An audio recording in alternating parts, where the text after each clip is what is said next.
Alhamdulillah Rabbil Alameen, as-salatu was-salamu ala khatamin nabiyyin wa ala alihi wa sahbihi ajma'in, amma ba'd.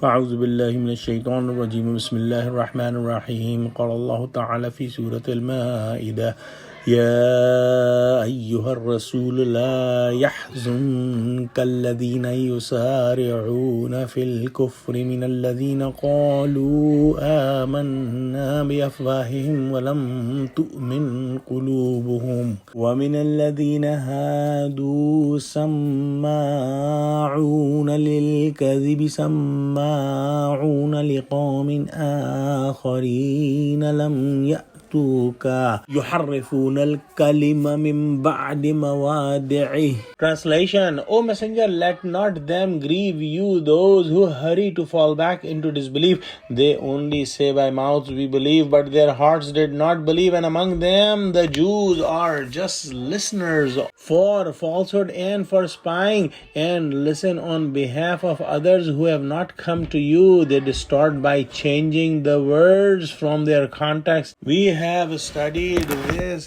before that. When Prophet Muhammad ﷺ migrated from Mecca to Medina, the Jews of Medina knew about Prophet Muhammad ﷺ, as they had clear indications of Prophet Muhammad ﷺ in Torah, and they identified Prophet Muhammad ﷺ as they used to identify their sons, but they did not believe in Prophet Muhammad ﷺ and did not accept him as the final messenger, because Prophet Muhammad ﷺ was not from Bani Israel, and they had hatred and enmity towards Muslims and Prophet Muhammad ﷺ, and similar enmity was also present in the hearts of the hypocrites, the one who used to say that we are Muslim, but they were not Muslims by their hearts. Among the Jews of Khaybar, there were leaders, and among them men and women did adultery, and they both were married, and according to the law of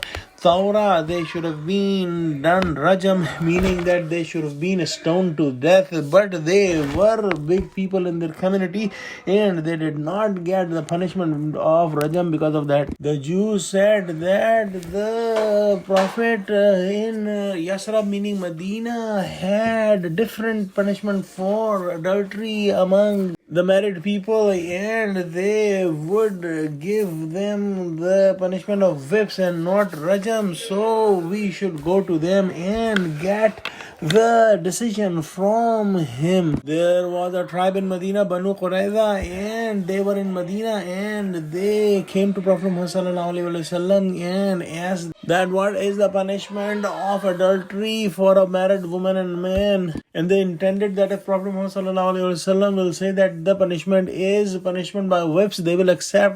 But if Prophet Muhammad ﷺ says that punishment is by rajam, they would not accept it. But when they came to Prophet Muhammad ﷺ, he ﷺ asked them that, will you accept my decision? They said yes, and then Prophet Muhammad ﷺ gave the decision that that particular man and lady should get the punishment of rajam, meaning stoning to death. The Jews rejected this decision, and then Hazrat Jibreel alayhi salam came, and he told Prophet Muhammad ﷺ that asked about Ibn Surya.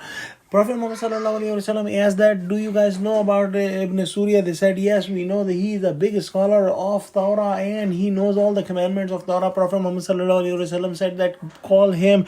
They brought Ibn Surya, and Prophet Muhammad ﷺ gave him a big qasam and asked him that what is the decision for this man and woman. And Ibn Surya said that the decision in Torah is that they should be stoned to death. Ibn Surya further said that the leaders of the Jews made this custom that when a leader or a big man among Jews or women will do adultery, they will not give them the punishment of rajam, but when a small man or a common man will do the similar crime, they will punish them according to the commandments of Torah.